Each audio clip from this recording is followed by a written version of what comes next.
Очень холодно. Люди идут то в куртках, то в кофточках. Есть и в сарафанах бегут.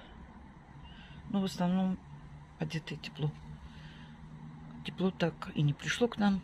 Это Нижний Новгород у нас. Деревья листву сбрасывают.